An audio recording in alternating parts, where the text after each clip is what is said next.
Hi hello everybody, welcome to Srinivasa academy. నేను మీ Srinivas sir. Okay, my dear students, ఈ channel ద్వారా మిమ్మల్ని కలుసుకుంటున్నందుకు చాలా సంతోషంగా ఉంది. ఈ రోజు నుండి మీకు టెట్ ఎగ్జామినేషన్ వరకు previous TET paper 2 maths and science, వీలైతే పేపర్ 1 కూడా ఎక్స్ప్లెయిన్ చేసే ప్రయత్నం నేను చేస్తాను. తర్వాత డిఎస్సి ప్రీవియస్ పేపర్స్ అన్నీ కూడా టెట్ ఎగ్జామ్ తర్వాత ఎక్స్ప్లెయిన్ చేయబడుతుంది.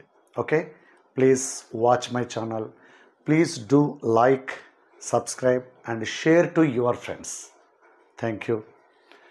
So let's enter into previous TS TET 2017 maths and science paper 2 mathematics paper explanation.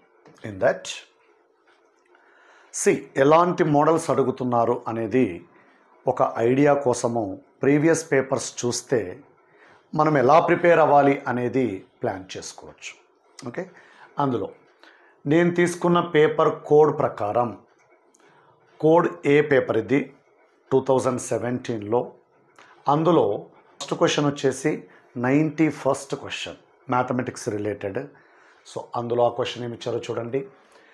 If log 2 base 10 is equals to 0.301, then the number of digits in the expansion of 5 power 2017.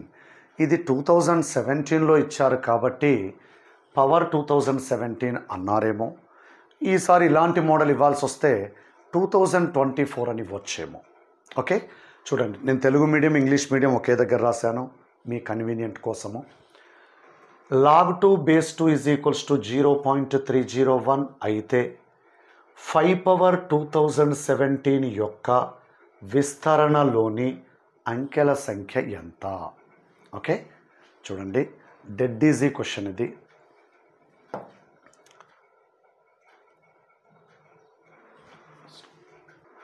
చూడండి, ఈ question solution మనకు log 2 base 10 value ఇవ్వడం జరిగింది. And they are asking us to calculate number of digits in the expansion of 5 power 2017. 5 power 2017లో ఎన్ని digits ఉంటాయో తెలుసుకోవాలి అంటే దానికి లాగ్ అప్లై చేయాల్సి ఉంటుంది. లాగ్ అప్లై చేస్తే 2017 ఇంటూ log 5 ఏమి లేకపోతే బేస్ 10 ఉన్నట్టు లెక్క. మనకు సాధారణ లాగరిథము, సాధారణ సంవర్గమానము మరియు సహజ సంవర్గమానం అని 2 రకాలు ఉంటాయి. సాధారణ సంవర్గమానములో బేస్ ఏమి ఇవ్వకపోతే 10 ఉన్నట్టు. సరే, ఇక్కడ 10 బేస్తో తీసుకున్నాం. మనకేమో జస్ట్ log 2 base 10 వాల్యూ ఇవ్వడం జరిగింది. ఇక్కడ మాత్రం log 5 base 10 అవసరమవుతుంది. ఓకే, log 5 base 10 అవసరమవుతుంది. ఇప్పుడు log 5 base 10ని 10/2 అని రాసే ఛాన్స్ ఉంది మనకు. 2017 ఇంటూ, ఓకే, దీనిని log 10 base 10 అనొచ్చు, మైనస్ log 2 base 10 అనొచ్చు. ఓకేనా, దానినే 2017 ఇంటూ log 10 base 10 అంటే 1 అవుతుంది. log 2 base 10 అంటే 0.301 అని ఇవ్వడం జరిగింది. అప్పుడు 2017 ఇంటూ 1 మైనస్ 0.301 అంటే దీని అర్థము 1.000లో నుంచి 0.301 తీసివేయడమే కదా. తీసేస్తే 10లో 1 పోతే 9, ఇక్కడ 9 ఉంటే 9, ఇక్కడ 9 ఉంటే 6, అప్పుడు 0.699 వస్తుంది. 0.699 వచ్చింది అంటే, ఓకే, ఇది సింప్లిఫై చేస్తే మనకు 1409 88 సంథింగ్ వస్తుంది. దీని అర్థం ఏంటి? Logarithm of 5 power 2017 is equals to దీనిని 1409 ప్లస్ 0.883 అని రాయొచ్చు. దీనిని ఏమంటారు అంటే క్యారెక్టరిస్టిక్ అంటారు. దీనిని ఏమంటారంటే మాంటిస్సా అంటారు. క్యారెక్టరిస్టిక్ 1409 వచ్చింది అంటే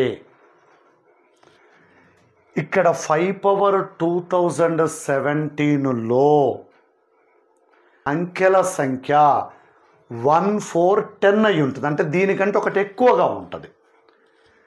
ఇక్కడ మనము తీసుకున్న దీంట్లో 8 అంకెలు ఉన్నట్లయితే దాని క్యారెక్టరిస్టిక్, దాని లాగరిథమ్ కనుక్కునేటప్పుడు దాని లాక్షణిక విలువను 7 అని రాస్తాం. అంటే ఒకటి తక్కువ రాస్తాం. ఇక్కడ ఒకటి తక్కువ రాసాము అంటే దీనిలోని అంకెల సంఖ్య దానికంటే ఒకటి ఎక్కువగా ఉంటుంది. ఫైనల్ కంక్లూజన్ 5 పవర్ 2017లోని అంకెల సంఖ్య 1409 plus 1 which is 14110. So this is called characteristic, this is called Montissa. If the integral part of a number containing k digits, then the characteristic of log of such number is k minus 1. అంటే ఇది k minus 1 అంటే దీంట్లో దానికంటే ఒక digit ఎక్కువ ఉన్నట్టు లెక్క. అది ఎక్కడ కనిపిస్తుంది మనకు? థర్డ్ ఆప్షన్లో ఉంది. చాలా సింపుల్ క్వశ్చన్. ఇక్కడ మనము యూజ్ చేసిన కాన్సెప్ట్ ఏంటి అంటే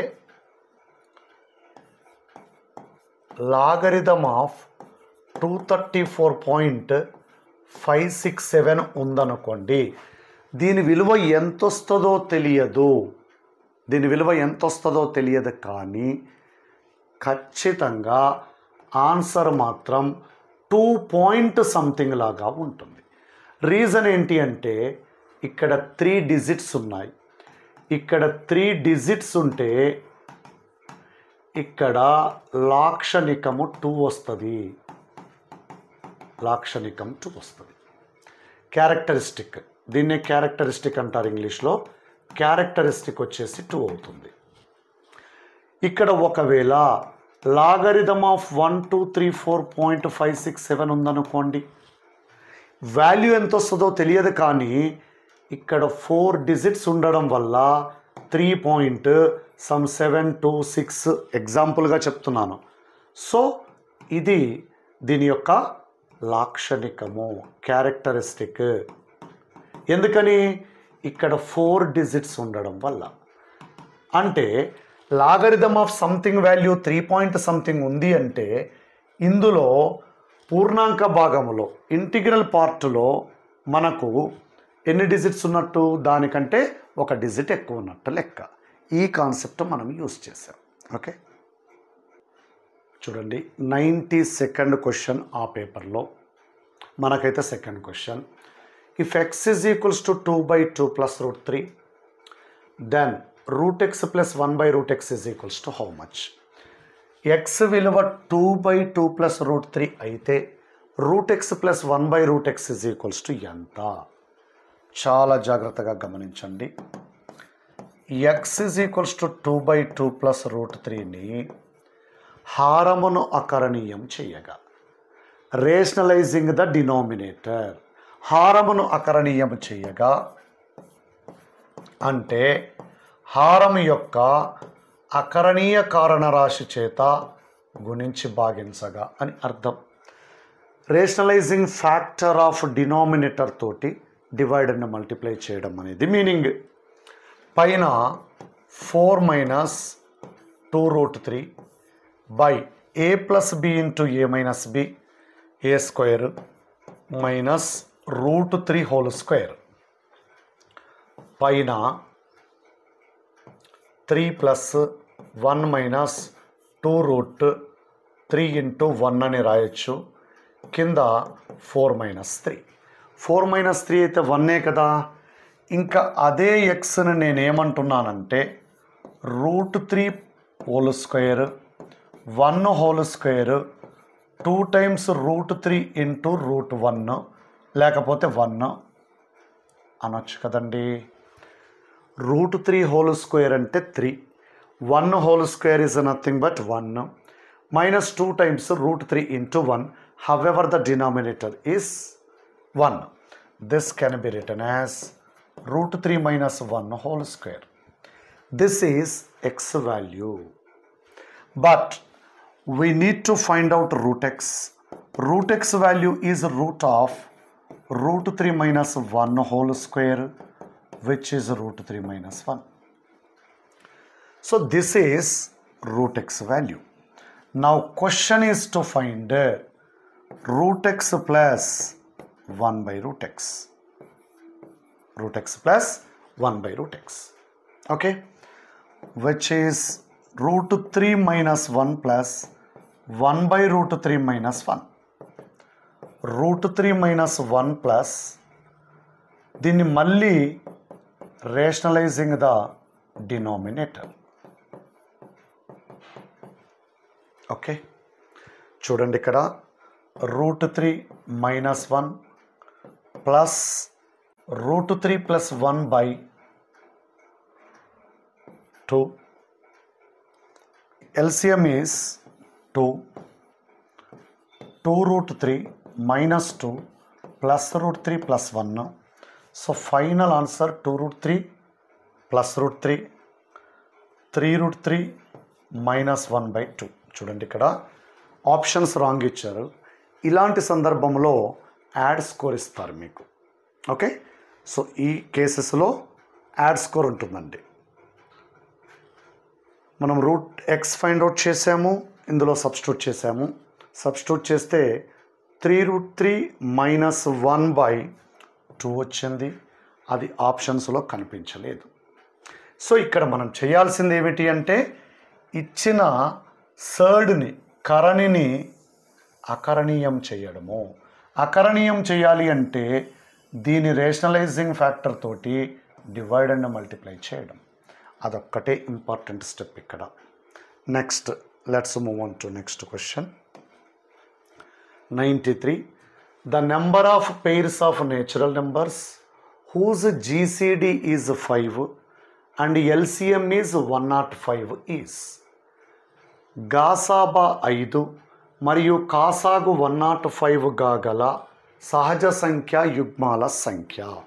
చూడండి, మనకు ఆ నెంబర్స్ కనుక ఆ సంఖ్యలను ఏ కామా బీలుగా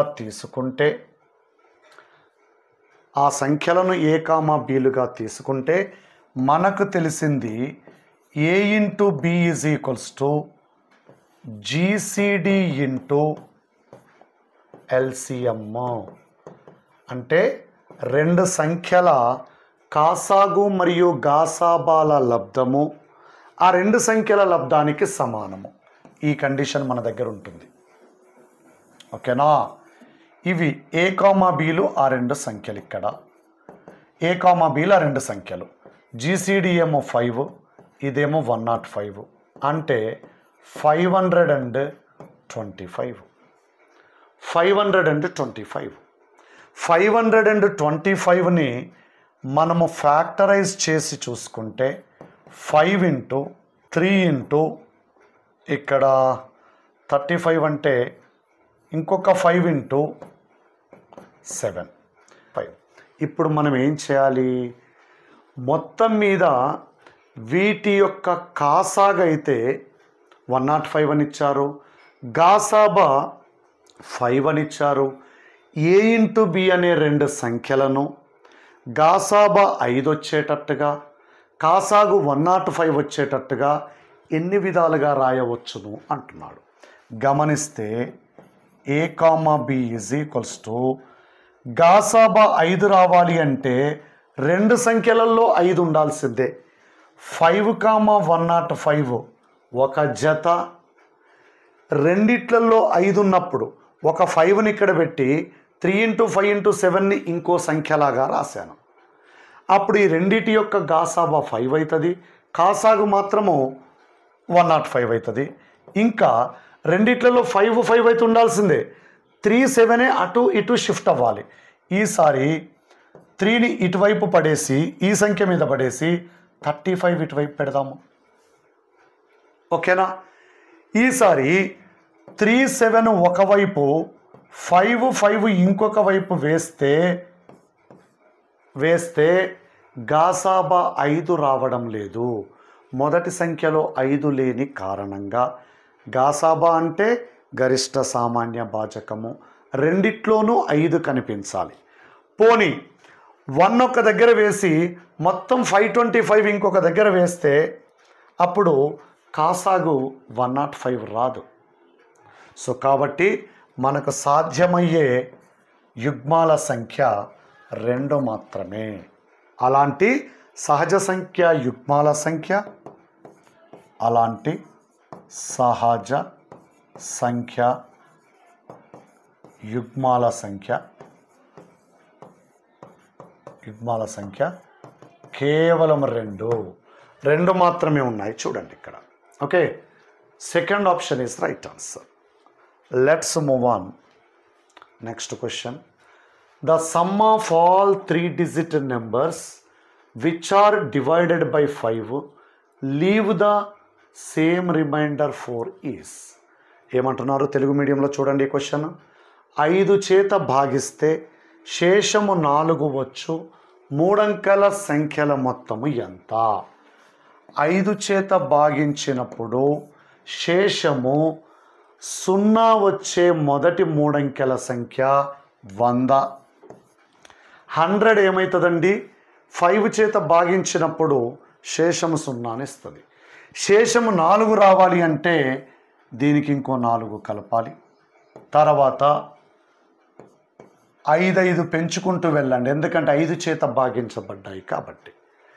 109, తర్వాత 5 పెంచితే 114, 5 పెంచితే 119, లాస్ట్కి 999 అనేది లార్జెస్ట్ 3-digit నెంబర్. ఇది 5 చేత భాగించినప్పుడు 5 1 5, 4 మిగిలితే 49, 5 9 45, 4 మిగిలితే 49, 5 9 45,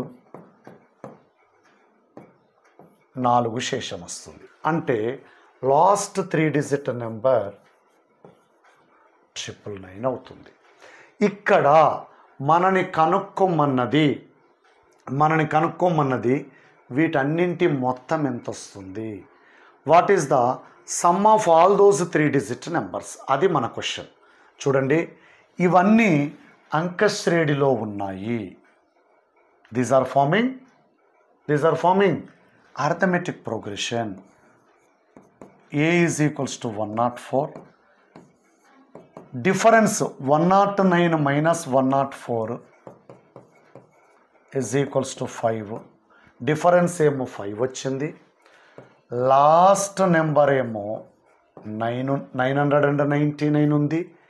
మరి పదాల సంఖ్య ఎన్ని ఉన్నాయో కనుక్కోవాలి అంటే number of terms n find out చేయడానికి ఫార్ములా L-A/D + 1, 999 minus 104/D అంటే 5 + 1 which is 9 minus 4 5. ఇక్కడ 9, 895/5 + 1. 5 చేత క్యాన్సిల్ చేస్తే 5 1s 5, 3 left, 5 7s 35, 4 left, 5 9s which is 180. అంటే ఇక్కడ S180 మనం కనుక్కోవాల్సింది S180. S180 కనుక్కోవడానికంటే ముందు SNకు ఫార్ములా n/2 × A + L. అప్పుడు S180 is equals to 180/2 into A is 104 plus L is 999. This is 90 into 4 plus 9 13, 1 plus 9 10, 10 11. ఇక్కడ ending with 0 కదా, ending with 0. 9 3s 27, 2 9 1s 9, 99,270. ఇక్కడ మనము ఉపయోగించిన ఫార్ములా ఏంటి అంటే అంకశ్రేణిలో మొదటి n పదాల మొత్తం. ఓకే, ఒక్కసారి మీకు గుర్తు చేస్తాను. A comma A plus D comma A plus 2D comma A plus 3D comma so on L are in AP. ఇవి అంకశ్రేణిలోని పదాలైతే వీటికి SN ఫైండ్ అవుట్ చేయడానికి ఫార్ములాస్ 2 ఉన్నాయి. SN అంటే మొదటి n పదాల మొత్తం. ఇదేంటండి, మొదటి n పదాల మొత్తము సమ్ ఆఫ్ ఫస్ట్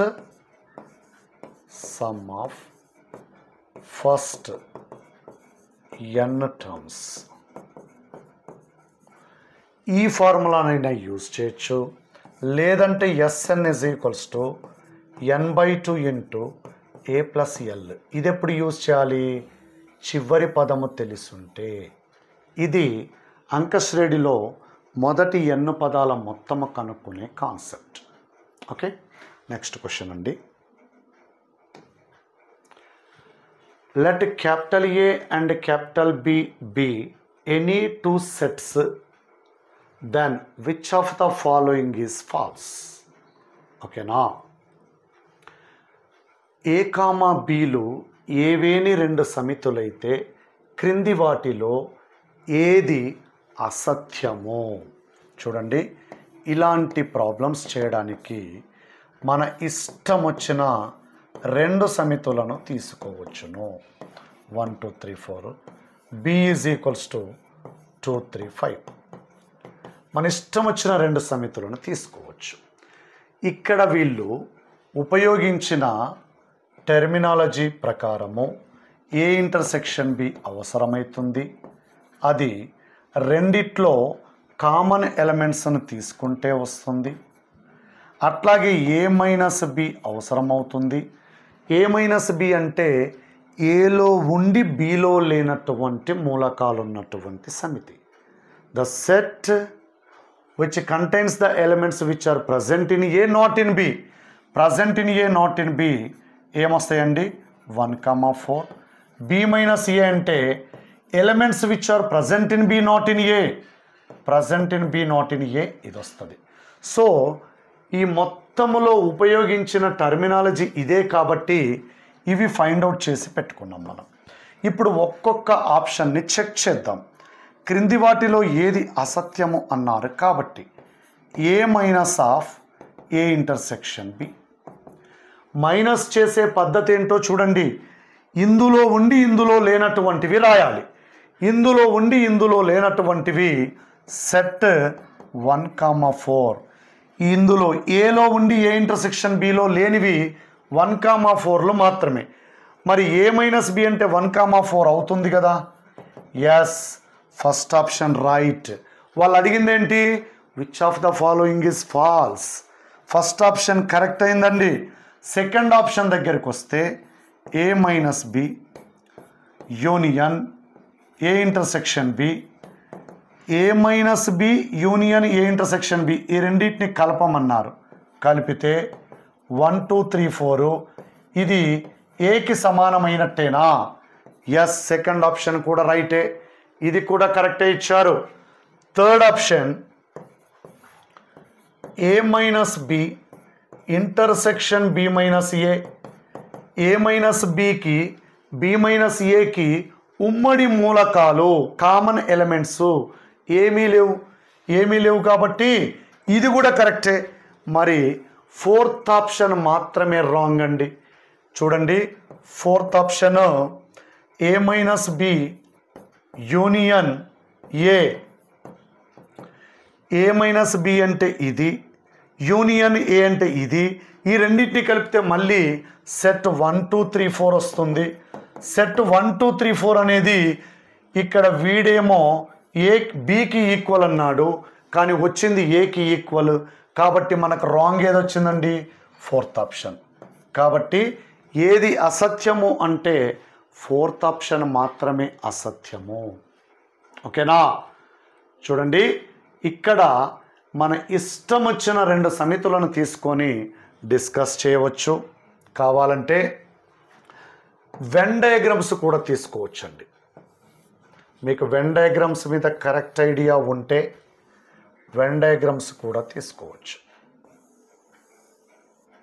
ఇది క్యాపిటల్ ఏ, ఇది క్యాపిటల్ బి, ఇటువైపు ఏ మైనస్ బి, ఇదేమో ఏ ఇంటర్సెక్షన్ బి, ఇదేమో బి మైనస్ ఏ.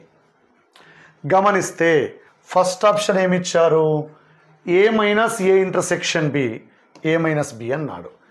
ఏలో నుండి ఏ ఇంటర్సెక్షన్ బిని తీసేస్తే ఏ మైనస్ బి వస్తుంది అని చెప్పాడు. Yes, A minus A intersection B చేస్తే వచ్చేది ఏ మైనస్ బినే. ఫస్ట్ ఆప్షన్ రైట్ అయ్యింది. ఇక సెకండ్ ఆప్షన్ ఏమన్నాడు? A minus B union A intersection B is equal to A అన్నాడు. ఏ మైనస్ బికి ఏ ఇంటర్సెక్షన్ బిని కలిపితే ఏమొస్తుందన్నాడు? ఏ అన్నాడు. రైట్. ఏ మైనస్ బికి ఏ ఇంటర్సెక్షన్ బిని యాడ్ చేస్తే వచ్చేది ఏ అనే సర్కిల్ కంప్లీట్ అవుతుంది. నెక్స్ట్ థర్డ్ ఆప్షన్ ఏమన్నాడు? A minus B intersection B minus A empty set అన్నాడు.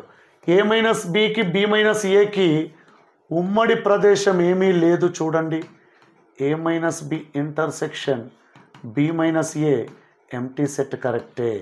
ఈ 3 కరెక్ట్ అయినాయి కాబట్టి ఫోర్త్ ఆప్షన్ రాంగ్ అయింది. ఏంటా ఫోర్త్ ఆప్షన్? ఏ మైనస్ బికి ఏని కలిపితే ఏ మైనస్ బికి ఏని కలిపితే బి వస్తుందన్నాడు. రాంగ్ కదా. సో అందుకని ఫోర్త్ ఆప్షన్ ఒక్కటే రాంగ్. నెక్స్ట్ ఇక్కడ చూడండి, let capital A be the set of all points on a circle.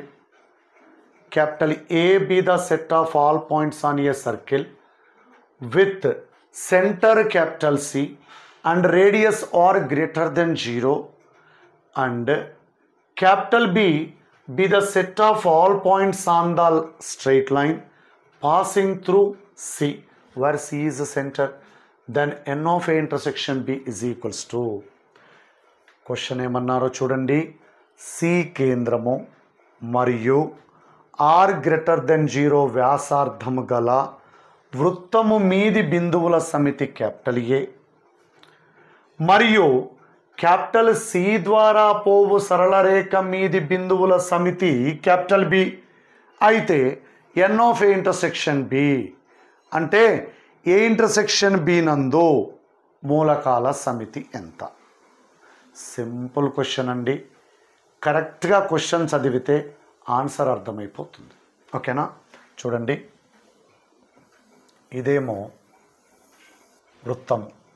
దీని మీద ఎన్ని బిందువులు ఉంటాయండి? అనంతమైన బిందువులు ఉంటాయి. ఈ అనంతమైన బిందువుల సమితి క్యాపిటల్ ఏ. ఇక్కడ కేంద్రము సి ఉంది. ఇదేమో కేంద్రము గుండా పోయే సరళ రేఖ. ఈ కేంద్రము గుండా పోయే సరళ రేఖ మీద ఇవన్నీ బిందువులు.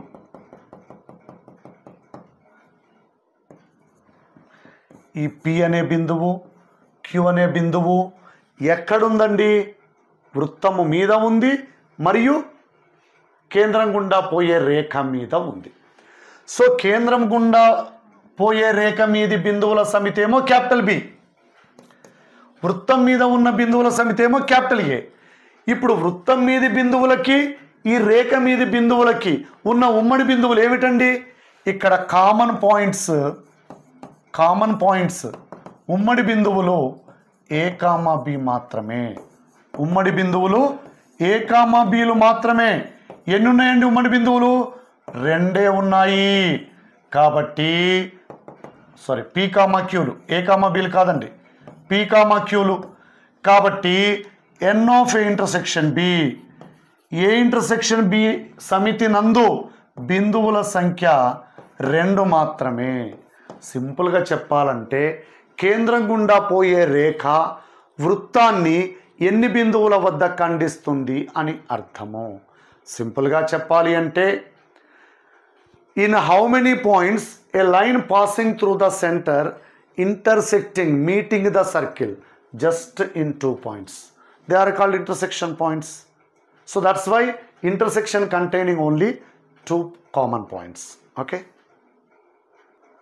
so next question, if sin theta plus sin square theta is equals to 1, then 1 plus cos square theta plus cos power 4 theta is equals to how much?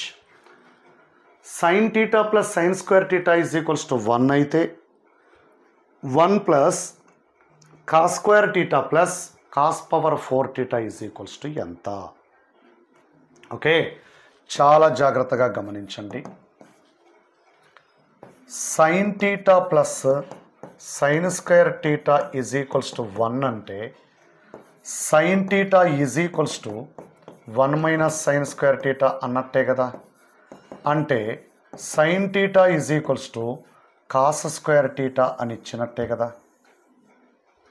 ఓకేనా?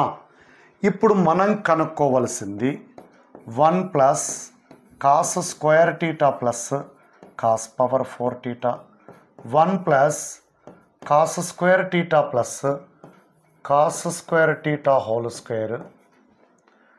ఇది 1 ప్లస్ కాస్ స్క్వేర్ టీటా ప్లేస్లో sine theta రాయొచ్చు. ఇక్కడ sine theta రాస్తే దానికి మళ్ళీ square ఉంది. ఇప్పుడు sine theta plus sine square theta value క్వశ్చన్లో ఏమిచ్చారు? 1 ఇచ్చారు. 1 ప్లస్ 1 ఈజ్ ఈక్వల్స్ టు 2 అవుతుంది. So right answer is 2. 2 అనేది రైట్ ఆన్సర్ అండి. చాలా సింపుల్ క్వశ్చన్ ఇది.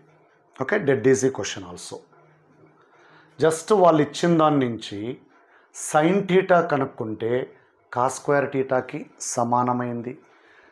అడిగిన క్వశ్చన్లో కాస్ స్క్వేర్ టీటా ప్లేస్లో సైన్ టీటాని సబ్స్టిట్యూట్ చేస్తే మళ్ళీ వాళ్ళు ఇచ్చిన కండిషన్ వచ్చింది.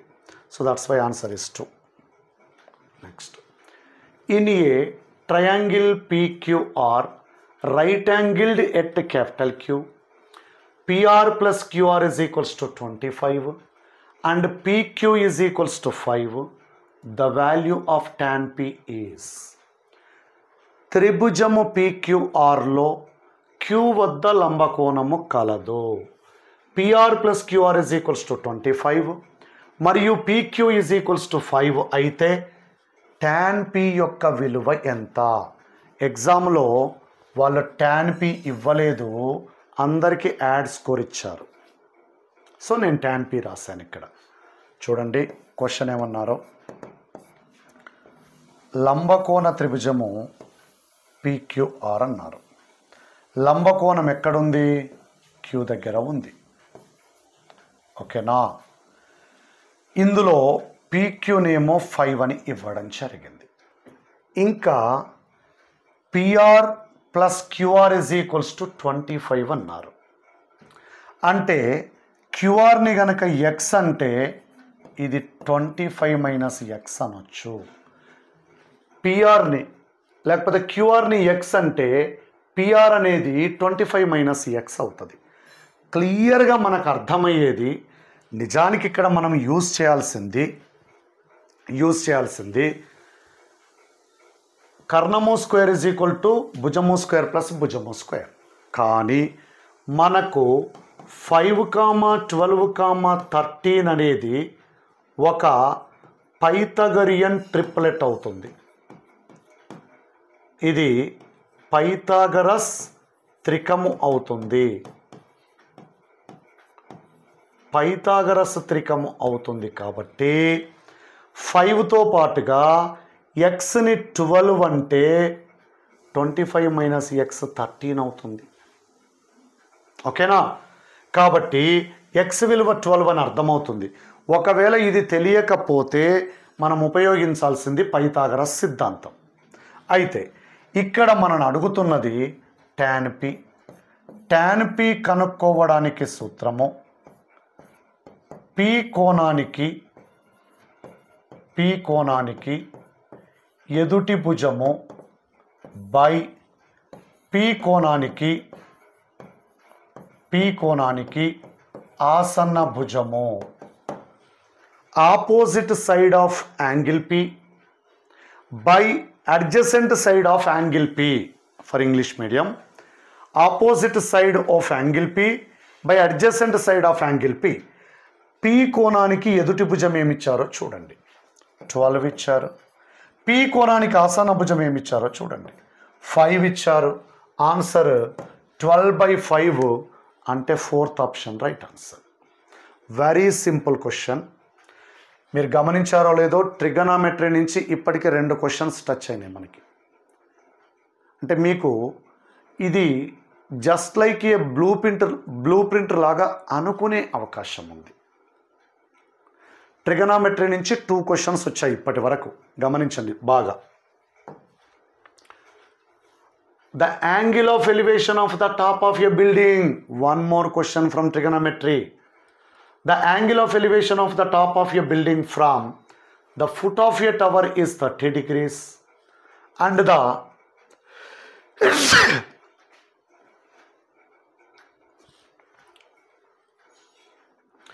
the angle of elevation of the top of a building from the foot of a tower is 30 degrees and the angle of elevation of the top of the tower from the foot of the building is 60 degrees. If the tower is 50 meter high, then the height of the building is. So ఇప్పటికి trigonometry నుంచి 3rd question మనం చూడబోయేది. Okay, ఒక గోపుర పాదము నుండి ఒక భవనాగ్రపు ఊర్ధ్వ కోణము 30 degrees మరియు భవన పాదము నుండి గోపురాగ్రపు ఊర్ధ్వ కోణము 60 degrees. గోపురం యొక్క ఎత్తు 50 మీటర్స్ అయితే భవనము ఎత్తు ఎంత? ఓకేనా? ఒక గోపుర పాదము నుండి, ఇదేమో గోపురం,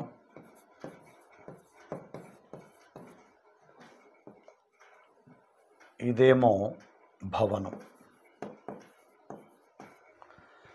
గోపుర పాదము నుండి ఇది ఏబి అందాం, ఇది సిడి అందాం, ఇదేమో లెవెల్ గ్రౌండ్. ఒక గోపుర పాదము నుండి భవనాగ్రపు ఊర్ధ్వ కోణం ఇక్కడి నుంచి ఇక్కడికి చూస్తే 30 degrees ఉంది.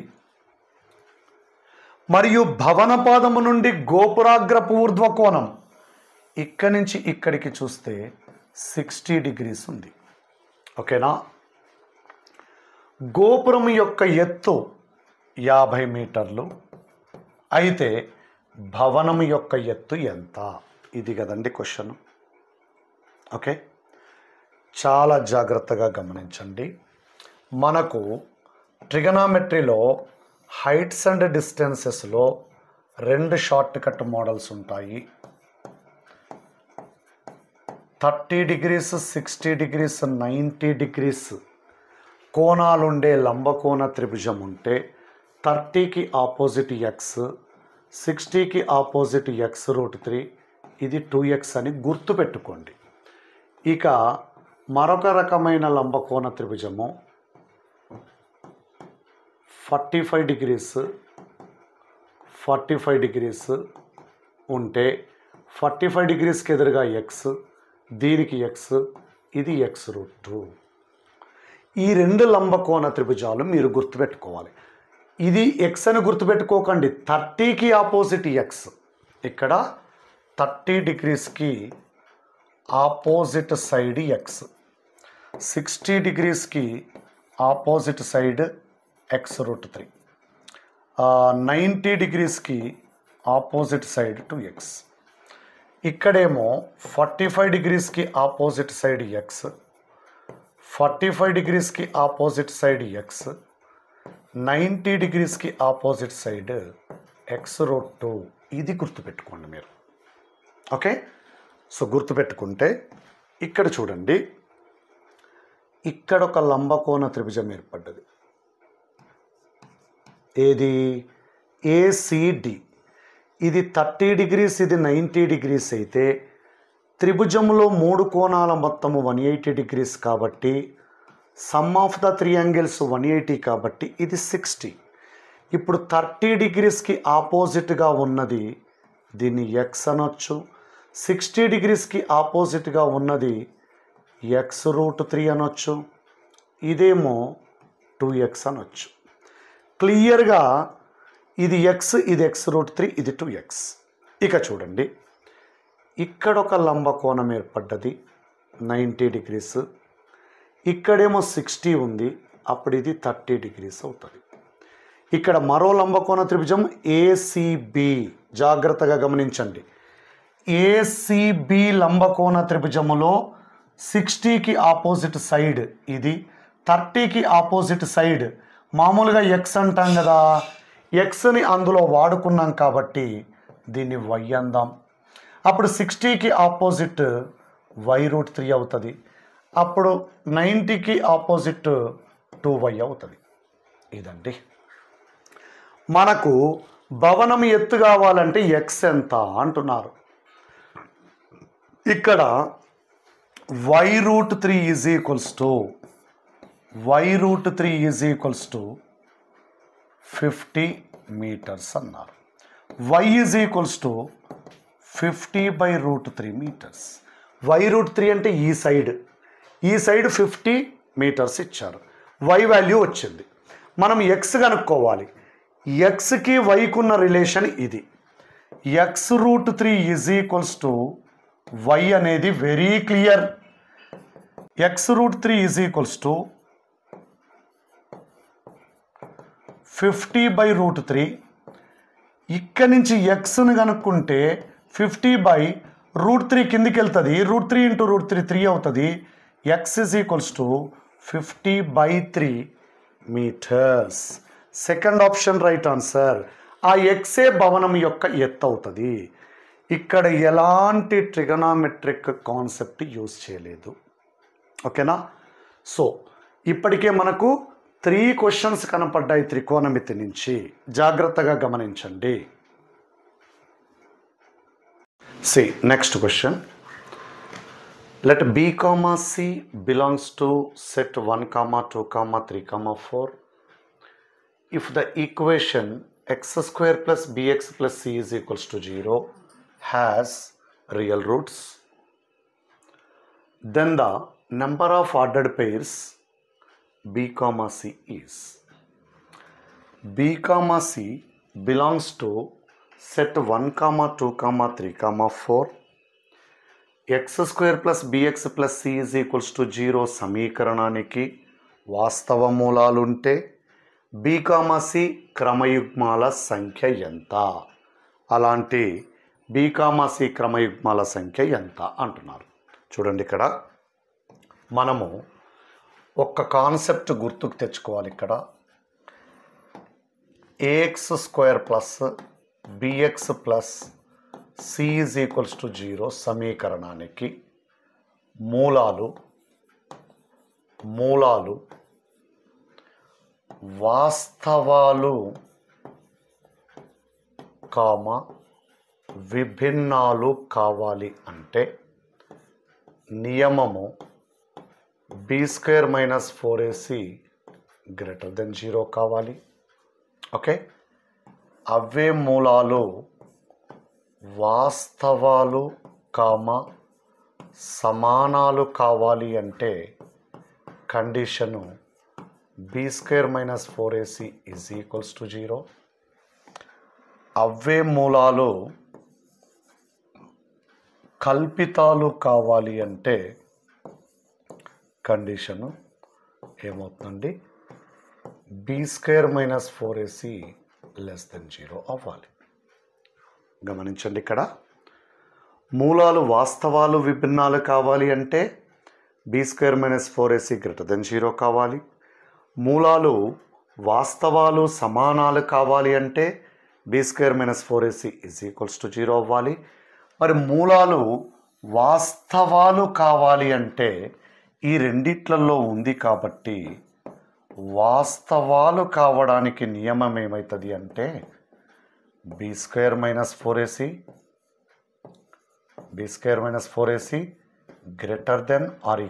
0 కావాలి. ఇది వాస్తవాలు అవ్వడానికి నియమము. Roots are real and distinct case. ఇది రియల్ అండ్ డిస్టింక్ట్ అంటే డిఫరెంట్.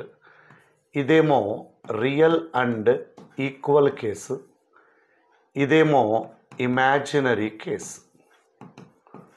మరి ఓన్లీ రియల్ అంటే రూట్స్ ఆర్ రియల్ అంటే ఫస్ట్ కేసులో రియల్ అండ్ డిఫరెంట్లో రియల్ ఉంది, సెకండ్ కేసులో రియల్ అండ్ ఈక్వల్లో రియల్ ఉంది అంటే మూలాలు వాస్తవాలు అని అర్థం.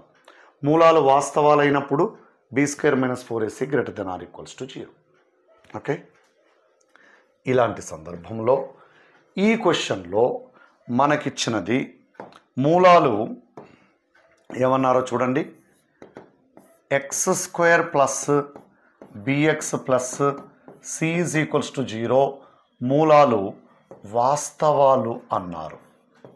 వాస్తవాలు విభిన్నాలు అని చెప్పలేదు, వాస్తవాలు సమానాలు అని చెప్పలేదు, వాస్తవాలు అని చెప్పారు. వాస్తవాలు అయిన సందర్భంలో కండిషన్ b² - 4ac > 0 కాబట్టి b² ప్లేస్లో b² -4 ఇంటూ a అంటే ఇక్కడ x² పక్కన 1 ఉంది కాబట్టి > 0 అంటే దీన్ని అక్కడ తీసుకెళ్తే b² > 4c. ఇక్కడ ఏమన్నారు, b, c విలువలు 1, 2, 3, 4ల నుంచి సెలెక్ట్ చేసుకోమన్నారు. ఏం చెప్తుంది ఈక్వేషను? b² వాల్యూ 4c కంటే గ్రేటర్ అయినా ఉండాలి, ఈక్వల్ అయినా ఉండాలి అంటున్నారు.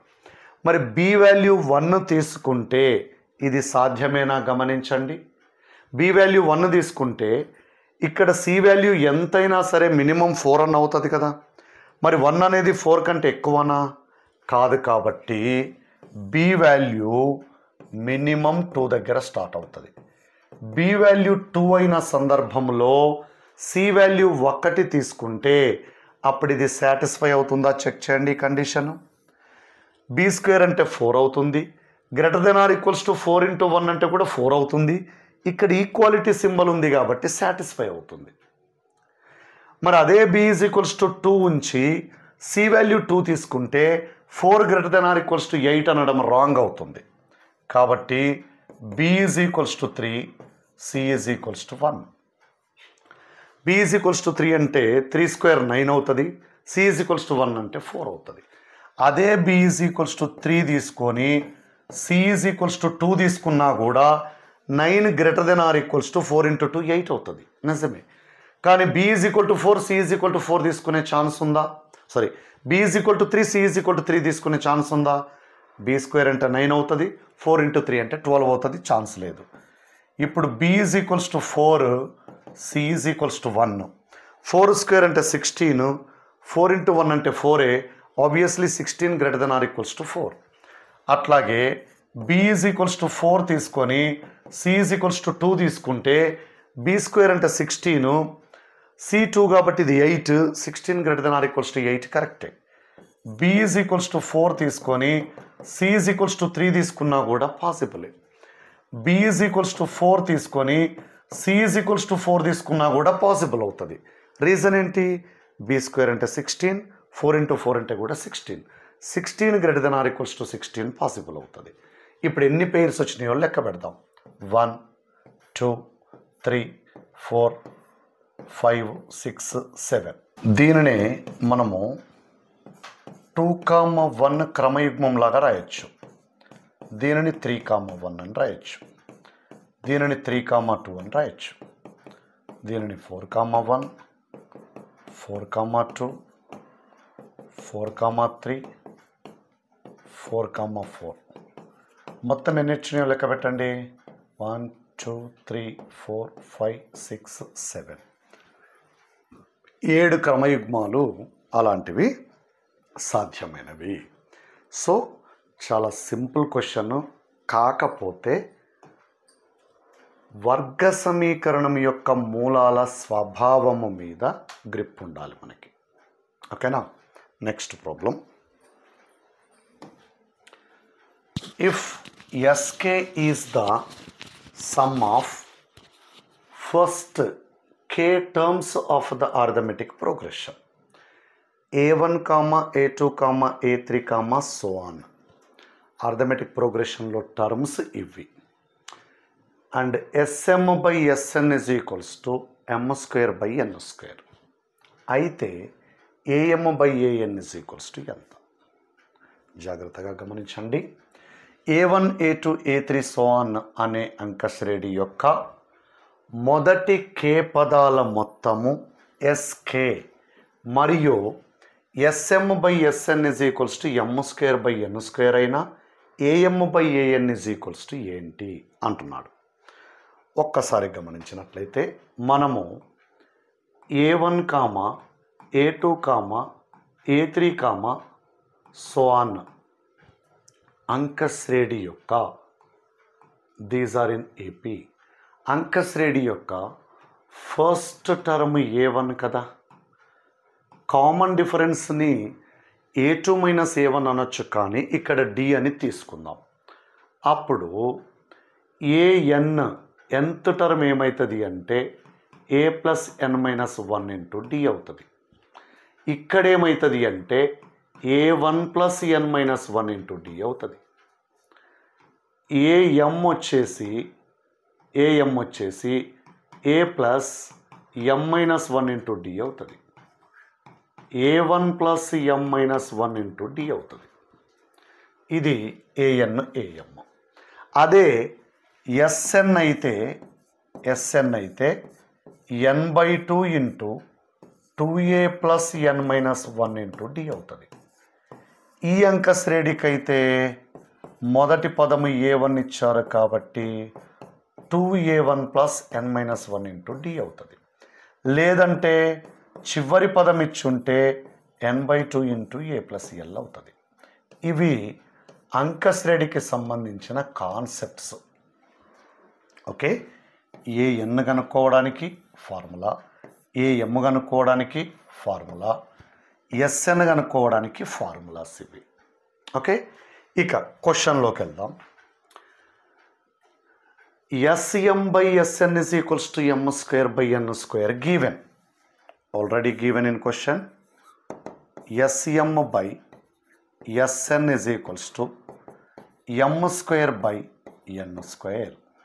This implies sm is nothing but sum of the first m terms in that AP. అప్పుడు ఏం రావాలండి? m/2 into 2a1 plus m minus 1 into d by n/2 into 2a1 plus n minus 1 into d అని రావాలి. ఓకేనా? Is equals to m² by n² already given. ఇక్కడ 2 gets cancelled. ఇక్కడ 1 time m ఇక్కడ cancel అవుతుంది, 1 టైమ్ n ఇక్కడ cancel అవుతుంది. ఇక మిగిలిన టర్మ్స్ని 2 కామన్ తీస్తే, ఇందులో 2 కామన్ తీస్తే a1 ప్లస్, ఇందులో 2 లేదు కాబట్టి బై అవుతుంది. ఇక్కడ 2 కామన్ తీస్తే a1 ప్లస్, ఇక్కడ 2 లేదు కాబట్టి బై అవుతుంది, ఈజ్ ఈక్వల్స్ టు m/n అవుతుంది. గమనించండి, మనము దీనిని am అనాలి అంటే ఇక్కడ ఏముండాలండి? మనకు m-1 ఉండాలి. am అనాలి అంటే ఈ ప్లేస్లో m-1 ఉండాలి, ఈ ప్లేస్లో n-1 ఉండాలి. సో మనం దాన్ని కొద్దిసేపు క్యాపిటల్ M-1 అందాం. అప్పుడు స్మాల్ m ఎంత రాయాలనో అర్థమవుతుంది మనకు. 2m-2 + 1 -1 అవుతుంది. స్మాల్ m ఎంత రాయాలండి? 2 times క్యాపిటల్ M-1. అట్లాగే కింద కూడా a1 + n-1 × d ఫామ్లోకి రావాలి అంటే స్మాల్ nని 2m-1 అని రీప్లేస్ చేయాల్సి ఉంటుంది. అప్పుడు left hand side a1 + capital M-1 × d, a1 + capital N-1 × d. Right hand side m ప్లేస్లో రాయాల్సింది 2m-1/2n-1. క్యాపిటల్ M టర్మ్స్ మనకు నచ్చకపోతే స్మాల్ m అని కూడా తీసుకోవచ్చు. ఎందుకంటే ఇక్కడే స్మాల్ m అని తీసుకుంటే కన్ఫ్యూజ్ అవుతాం కాబట్టి. సో am/an = 2m-1/2n-1 ఫామ్లో ఉండాలి. ఎక్కడుందండి? 2m-1/2n-1 అనేది థర్డ్ ఆప్షన్లో ఉంది. సో ఇది ఆన్సర్ అండి. సింపుల్. ఇక్కడ అర్థమెటిక్ ప్రోగ్రెషన్ అనగానే దానికి related nth term, some of n terms గుర్తుకు రావాలి మనకి. అంకశ్రేణిలో nవ పదం గుర్తుకు రావాలి, మొదటి n పదాల మొత్తం కూడా గుర్తుకు రావాలి. Okay. If the linear equations 3x + by + a = 0 and ax - 2y + 12 = 0 represent the same straight line, then a² + b² = చూడండి, a1x + b1y + c1 = 0, a2x + b2y + c2 = 0 two linear equations. ఇవి రెండు ఏంటంటే రేఖీయ సమీకరణాలు. టూ లీనియర్ ఈక్వేషన్స్, రేఖీయ సమీకరణాలు. ఈ రేఖీయ సమీకరణాలు అయితే ఈ రెండు సమాంతరంగా ఉండే రేఖలను సూచించడానికి నియమం. ఒకవేళ ఈ రెండు సూచించే సరళ రేఖలు సమాంతరాలైతే నియమము a1/a2 = b1/b2 ≠ c1/c2. దేనికి నియమం ఇది? ప్యారలల్ లైన్స్కి నియమం. ప్యారలల్ లైన్స్కి, సమాంతర రేఖలకి. ఇవి సమాంతర రేఖలు అవ్వాలి అంటే వాటి కోఎఫిషియెంట్స్ మధ్యలో ఈ రిలేషన్ ఉండాలి. అట్లా కాకుండా అవి గనక ఖండించుకునే రేఖలు అవ్వాలి అంటే ఎక్కడ ఖండించుకుంటున్నాయి చూడండి, ఒక బిందువు దగ్గర. ఖండించుకునే రేఖలు అవ్వాలి అంటే a1/a2 ≠ b1/b2 అవ్వాలి. సో ఇవేంటండి? Intersecting lines. ఇంటర్సెక్టింగ్ లైన్స్కి కండిషన్ ఇది. ఏమిటివి? ఖండించుకునే రేఖలు.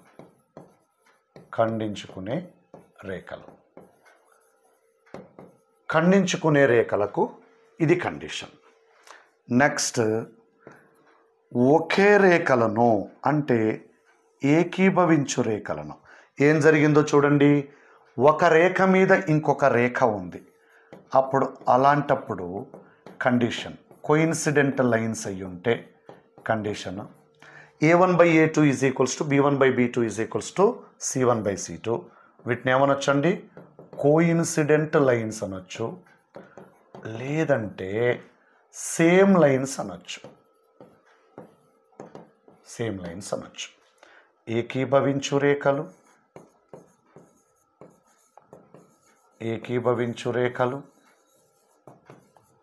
లేదా ఒకే రేఖలు. ఆ రెండు కలిసి ఒకే రేఖను సూచిస్తున్నాయి. సో లీనియర్ ఈక్వేషన్స్లో మొత్తం మీద మీరు గుర్తుపెట్టుకోవాల్సిన కాన్సెప్ట్ ఇదే. ఈ కాన్సెప్ట్ మీద కరెక్ట్ ఐడియా ఉంటే ఏ ప్రాబ్లం అయినా చేయొచ్చు. మీకు 1 మార్క్ వచ్చినట్టే. ఇక్కడి నుంచి చూడండి, ఈ క్వశ్చన్లో 3x plus by plus a is equals to 0 ఒక రేఖ ఇచ్చారు. 3x plus by plus a is equals to 0 రేఖని మనము కంపేర్ చేసుకోవాల్సింది a1x plus b1y plus c1 is equals to 0 తోటి. ఇంకొకటి ax minus by plus ax minus 2y plus 12 is equals to 0 అని ఇచ్చారు. దీనిని మనం కంపేర్ చేసుకోవాల్సింది a2x plus b2y plus c2 is equals to 0 తోటి. ఓకేనా? మరి ఇలాంటి 2 సరళ రేఖలు they represent same straight line అన్నాడు. అవి ఒకే రేఖను సూచిస్తే అన్నాడు. ఒకే రేఖను సూచించడానికి నియమం ఏంటండి? a1/a2 is equal to b1/b2 is equal to c1/c2. కాబట్టి ఇక్కడ ఉపయోగించాల్సిన కండిషన్ కూడా 3/a is equals to b/-2 is equals to a/12. ఒక్కసారి గమనిస్తే ఇక్కడ మనము ఈ రెండిటిని సమానం చేసుకుందాం. ఈ రెండిటిని సమానం చేస్తే 3/a is equals to a/12 వచ్చింది. ఓకేనా? అడ్డగుణకారం చేస్తే a² ఈజ్ ఈక్వల్స్ టు 36 వచ్చింది. a ఈజ్ ఈక్వల్స్ టు +/- 6 అయింది. మళ్ళీ ఈ రెండిటిని సమానం చేసుకుంటే అడ్డగుణకారంలో -6 ఈజ్ ఈక్వల్స్ టు ab అవుతుంది. ఓకేనా? -6 ఈజ్ ఈక్వల్స్ టు +/- a అంటే +/-6, అప్పుడు b ఈజ్ ఈక్వల్స్ టు ఏమవుతుంది? +/-1 అవుతుంది. ఇక్కడ ఏం జరిగిందో చూడండి. a² ప్లస్ b² అడిగారు మనని. a² ప్లస్ b² విలువ 36 + 1 అవుతుంది. అది 37కి ఈక్వల్ అవుతుంది. సో 37 ఎక్కడ ఉందండి? ఫస్ట్ ఆప్షన్లో ఉంది. Okay, next question. If 3 coins are tossed at a time, then the probability of getting at least 2 heads is 3 నాణాలను ఒకేసారి ఎగరవేస్తే కనీసం 2 బొమ్మలు పడే సంభావ్యత ఎంత? ఒక నాణానికి ఒకవైపు బొరుసు, చూడండి, ఒక నాణానికి ఒకవైపు బొరుసు మరొక వైపు బొమ్మ ఉంటుంది. మరి అలాంటి ఒక నాణాన్ని ఎగరవేస్తే బొమ్మ పడవచ్చు లేదా బొరుసు పడవచ్చు. It may shows heads, it may shows tiles. అలాంటి 3 కాయిన్స్ టాస్ చేశారు. 3 కాయిన్స్ టాస్ చేస్తే శాంపుల్ స్పేస్ ఏమవుతుంది అంటే 3 కాయిన్స్ మీద HHH, HHT, HTH, HTT, THT, TTH, THH, TTT అనే 8 పాసిబిలిటీస్ ఉంటాయి. ఇక్కడ అట్లీస్ట్ 2 హెడ్స్ అంటే మీనింగ్ తెలియాలి. At least 2 heads stands for 2 or more heads. 2 or more heads. 2 or more heads అంటే 2 heads కేసెస్ ఇక్కడున్నాయి, 2 heads కేసెస్ ఇక్కడున్నాయి, 2 heads కేసెస్ ఇక్కడున్నాయి, more heads cases ఇక్కడున్నాయి. ఇక్కడ అవుట్ ఆఫ్ 8లో ఎన్ని ఫేవరబుల్ కేసెస్ ఉన్నాయి అంటే 4 ఫేవరబుల్ కేసెస్ ఉన్నాయి. P ఆఫ్ అట్లీస్ట్ 2 heads, కనీసం 2 బొమ్మలు. హెడ్ అంటే బొమ్మ అండి. P of at least 2 heads, P of కనీసం 2 బొమ్మలు. P అంటే ప్రాబబిలిటీ, కనీసం 2 బొమ్మలు. 4 కేసెస్ రౌండప్ చేసాం. అవుట్ ఆఫ్ 8 4 టేబుల్లో క్యాన్సిల్ చేస్తే 1/2 ఆన్సర్ అవుతుంది. సో ఫోర్త్ ఆప్షన్లో ఉంది ఆన్సర్. సింపుల్ ప్రాబ్లం ఇది, కాయిన్స్ని టాస్ చేస్తే వచ్చే ప్రాబ్లం ఇది. ఓకే, అట్లీస్ట్ 2 హెడ్స్ అన్నాడు కాబట్టి 2 ఆర్ మోర్, కనీసం 2 బొమ్మలంటే 2 లేదా అంతకంటే ఎక్కువ అని అర్థం. ఓకేనా. Next, if the mean of first n odd natural numbers is n²/21 then n is equals to, ఇక్కడ మీన్ గురించి తెలిసి ఉండాలి. మీన్ అంటే ఏంటండి? అంకగణిత సగటు. మొదటి n బేసి సహజ సంఖ్యల అంకగణిత సగటు n²/121 అయితే n is equals to ఎంత అన్నట్టు.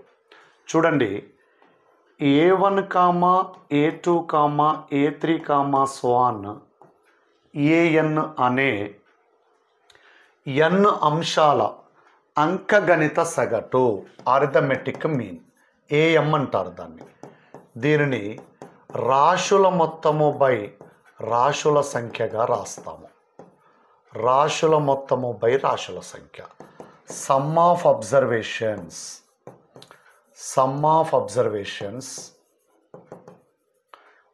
By number of observations.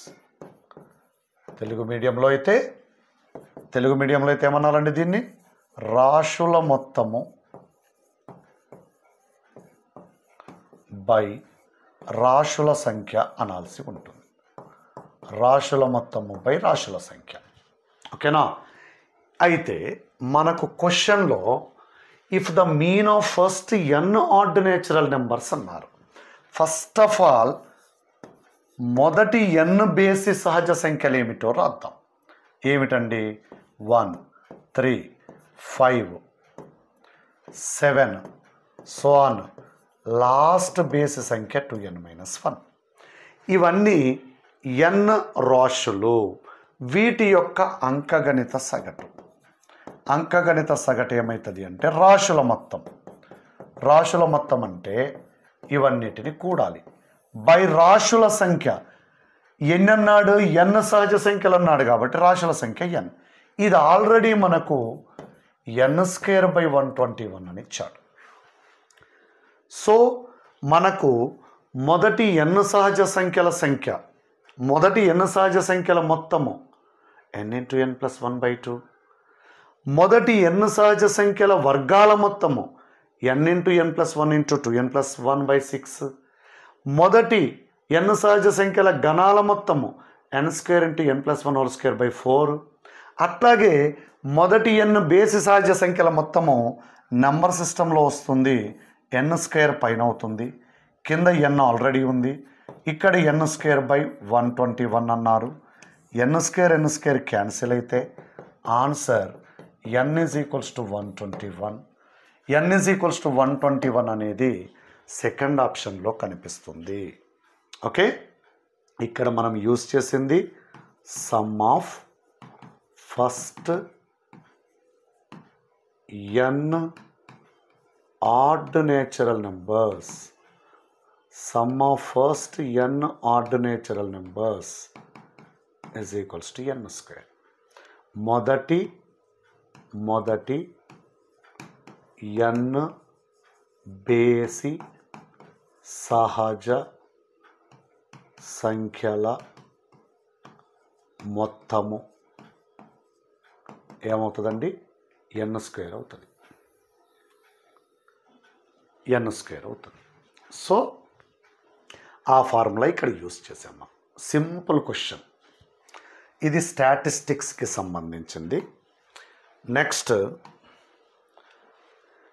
If AP and AQ are tangents drawn from an external point capital A to a circle with center C and radius 8 cm and AC is equals to 17 cm, then AP plus PQ is equals to C కేంద్రము 8 సెంటీమీటర్ల వ్యాసార్థము గల వృత్తానికి బాహ్య బిందువు capital ఏ నుండి గీచిన స్పర్శరేఖలు AP, AQ, AC is equals to 17 centimeter అయితే AP plus AQ is equals to ఎంత అన్నారు.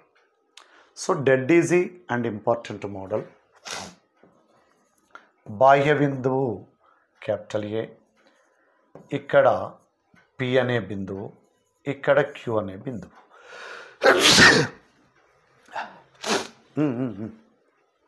ఎట్లాగో ఎడిటింగ్ కావాల్సింది కదా.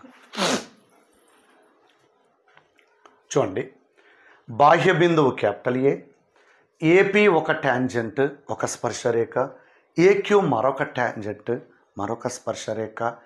Very clear that AP is equals to AQ. కారణం ఏమిటి?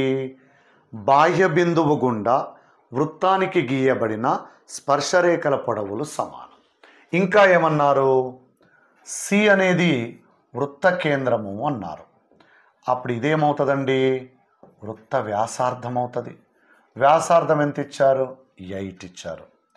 ఇక్కడిది లంబంగా ఉంటుంది. అప్పుడు ఏసీ ఎంత ఇచ్చారు? 17 ఇచ్చారు. ఏసీ 17 ఇచ్చి ఇక్కడ సిపిఏ లంబకోణ త్రిభుజము కాబట్టి లంబకోణ త్రిభుజములో 17, 8 అనే రెండు భుజాల పొడవులు తెలిస్తే మూడవ భుజాన్ని కనుక్కోవచ్చు. లేదా పైథాగరస్ త్రికాలు గుర్తుంటే డైరెక్ట్గా దీనిని 15 అని రాయొచ్చు. ఇది 15 అయితే ఇది కూడా 15 అవుతుంది. సో బాహ్య బిందువు నుండి వృత్తానికి గీయబడిన స్పర్శరేఖల పొడవులు సమానం కాబట్టి AP is equal to AQ అవుతుంది. కానీ అడిగింది ఏంటి అక్కడ? ఏపీ ప్లస్ పీక్యూ అడిగారు. ఏపీ ప్లస్ ఏక్యూ, సారీ ఇది ఏక్యూ అండి. ఏపీ ప్లస్ ఏక్యూ అడిగారు. ఏపీ ప్లస్ ఏక్యూ అంటే ఈ స్పర్శరేఖల పొడవుల మొత్తమే కదండి. ఓకేనా? ఏపీ ప్లస్ ఏక్యూ అంటే 15 + 15 30 అవుతుంది. ఇక్కడ మనము ఉపయోగించిన కాన్సెప్ట్ 8, 15, 17 పైథాగోరియన్ ట్రిప్లెట్.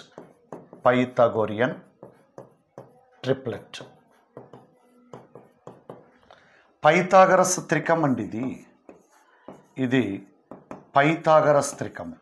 ఒకవేళ మాకు ఇది గుర్తు లేదు అంటే కర్ణము స్క్వేర్ ఇజ్ ఈక్వల్స్ టు భుజము స్క్వేర్ ప్లస్ భుజము స్క్వేర్ను వాడచ్చు. AC square is equals to CP square plus AP స్క్వేర్ను వాడచ్చు. అప్పుడు 17 square is equals to CP square అంటే 64 ఏపీ స్క్వేర్. అప్పుడు AP square is equals to 289 - 64 AP is equals to 15 వస్తుంది. అలా చేసినా పర్లేదు. ఇంకా ఏం యూజ్ చేసామంటే బాహ్య బిందువు నుండి ఇక్కడ యూజ్ చేసిన కాన్సెప్ట్ మనము ఈ ప్రాబ్లం సాల్వ్ చేయడానికి బాహ్య బిందువు నుండి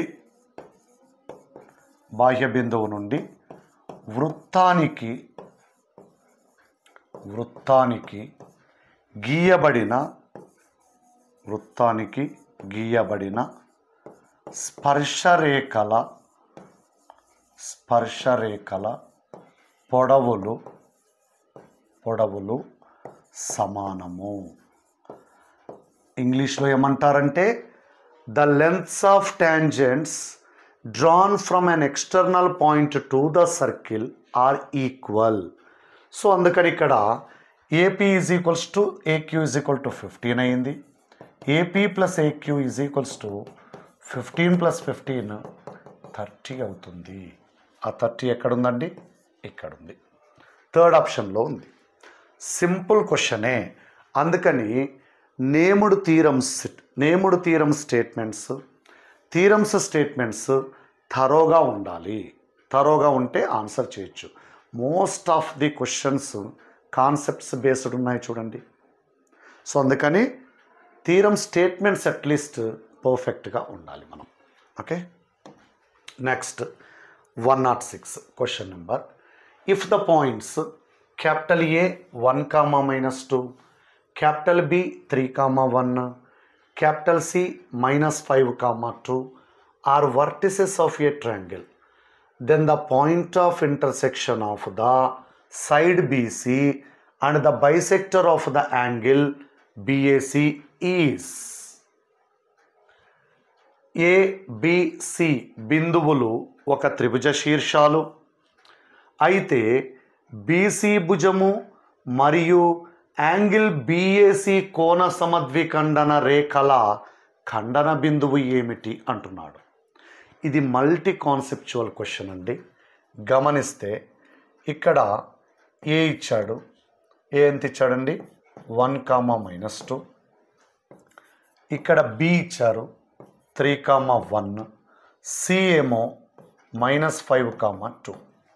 ఓకేనా. ఇప్పుడు ఏమంటున్నారంటే BC భుజము మరియు BAC కోణము. BAC కోణం అంటే ఏ వద్ద గల కోణము, ఇది ఏ వద్ద గల కోణ సమద్విఖండన రేఖ. ఏం చేస్తుంది ఇది? ఏ వద్ద ఉన్న కోణాన్ని 2 సమాన భాగాలుగా విభజించేటటువంటి రేఖ. ఓకే. సో దీనిని శీర్షకోణ సమద్విఖండన రేఖ కూడా అనొచ్చు. వర్టికల్ యాంగులర్ బైసెక్టర్ అని కూడా అనొచ్చు. ఓకే. గమనిస్తే ఇక్కడ ఏబి అంటే ఏ మరియు బి బిందువుల మధ్య దూరము ఎంత వస్తుందండి? 1 - 3 2 బిందువుల మధ్య దూరం ఫార్ములా ఇక్కడ x1 - x2 plus y1 - y2 -2 - 1 ఏమొస్తుందంటే 4 + 9 √13 వస్తుంది. BC కనుక్కుంటే √, లేకపోతే AC కనుక్కుంటే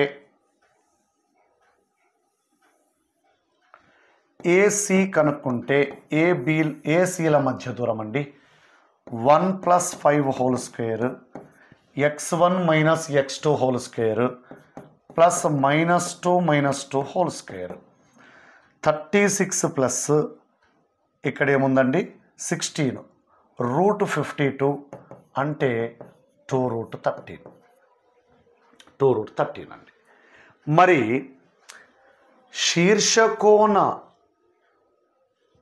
శీర్షకోణ సమద్విఖండన రేఖ సిద్ధాంతం ఏం చెప్తుంది?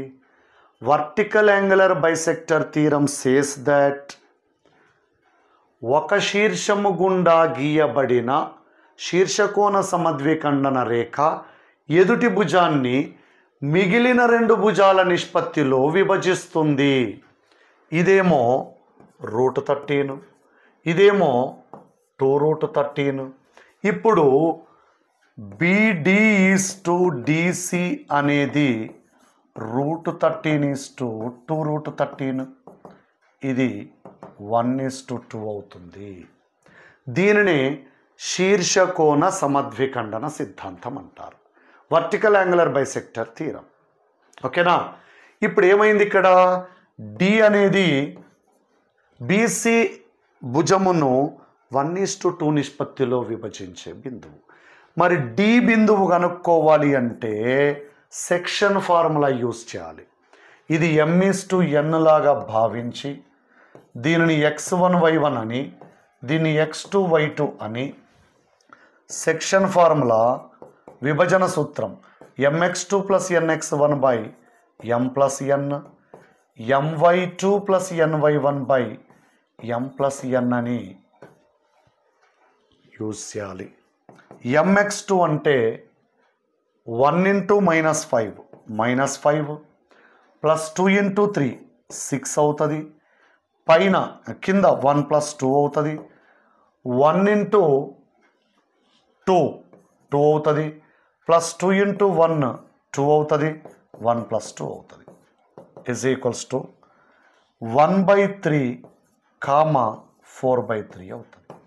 1/3, 4/3 అనే ఆప్షను ఇక్కడ ఉందండి. ఓకే. శీర్షకోణ సమద్విఖండన సిద్ధాంతాన్ని యూజ్ చేశాం ఇక్కడ. శీర్షకోణ సమద్విఖండన సిద్ధాంతము ఎదుటి భుజాన్ని మిగిలిన 2 భుజాల నిష్పత్తిలో విభజిస్తుంది. ఇక్కడ కూడా థీరం స్టేట్మెంటే యూజ్ అయింది చూడండి మనకు. ఓకేనా. Next problem. Problem number 107. If the slope of a straight line joining the points minus cos theta comma sin theta and cos theta comma minus sin theta is cos power 4 theta plus cos square theta into sin square theta plus sin square theta 0 less than theta less than pi by 2, then cos theta is equals to slope of a line joining 2 points is given in terms of unknown angle theta, then what is cos theta?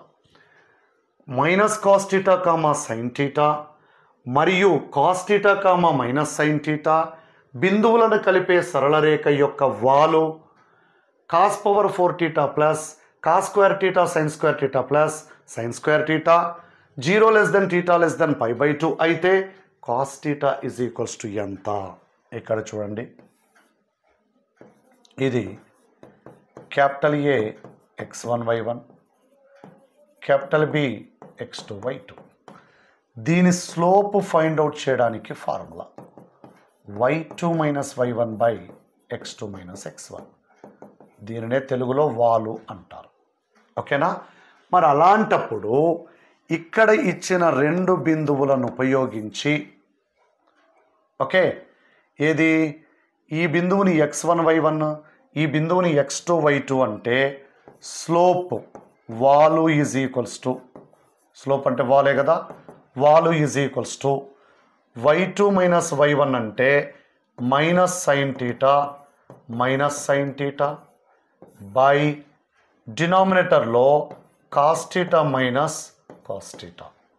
కానీ slope already ఏమిచ్చారు? Cos power 4 theta plus cos square theta sine square theta plus sine square theta ఇచ్చారు. Right side చూస్తేనేమో minus 2 sine theta by 2 cos theta వస్తుంది. Left side first 2 టర్మ్స్లో ఈ రెండిట్లలో cos square థీటాని common తీసుకుంటే cos square theta plus sine square theta plus sine square theta is equals to minus tan theta. ఇది 1 అవుతుంది. అప్పుడు cos square theta plus sine square theta is equals to minus tan theta, అనగా tan theta is equals to -1. tan theta is equals to -1 అంటే theta అనేది రెండవ పాదానికి చెందుతుంది, అనగా పై బై 2కి పైకి మధ్యలో ఉంటుంది. కానీ వాళ్ళు ఇచ్చిన థీటా ఈ మొదటి పాదములో ఉండాలని చెప్పారు, which is impossible.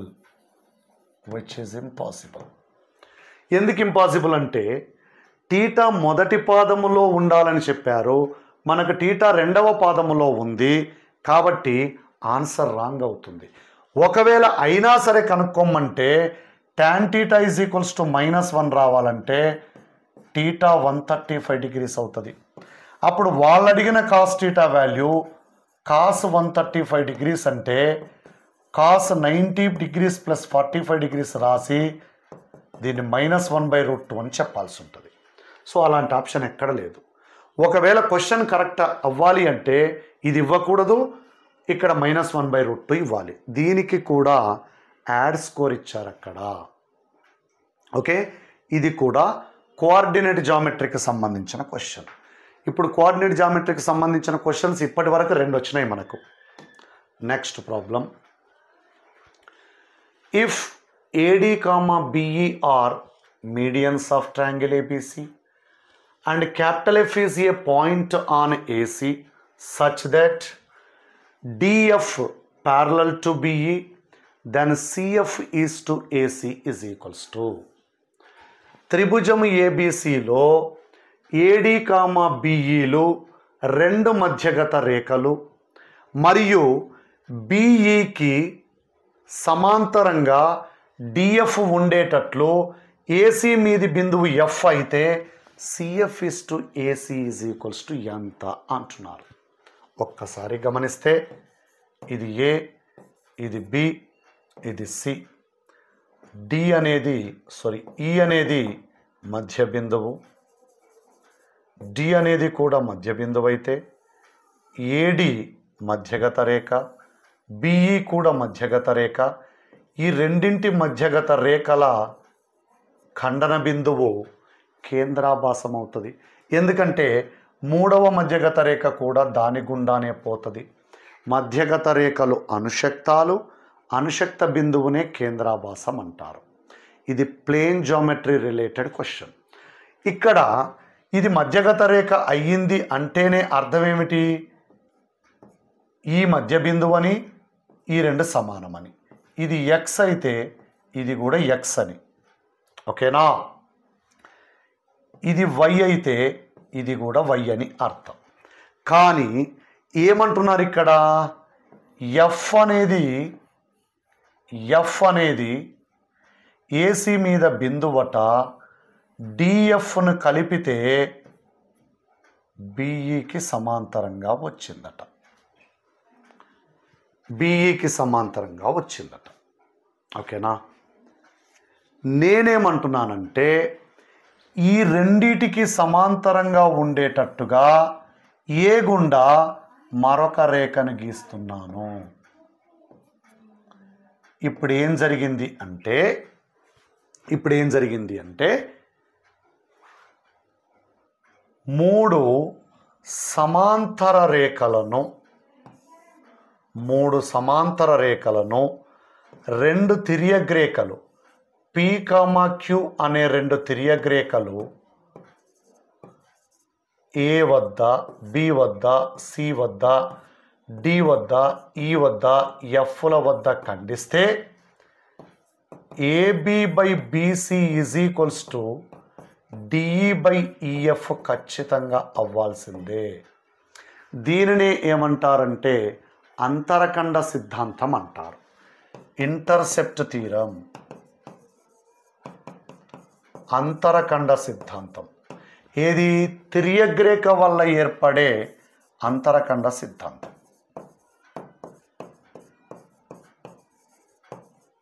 Intercept theorem అండి. తిర్యగ్రేఖ ట్రాన్స్వర్సల్ లైన్తో ఫామ్ అయ్యే అంతరఖండ సిద్ధాంతం. తిర్యగ్రేఖ అంటే ట్రాన్స్వర్స్ కదా, ట్రాన్స్వర్సల్ లైన్ తోటి ఏర్పడే అంతరఖండ సిద్ధాంతం ఏం చెప్తుంది?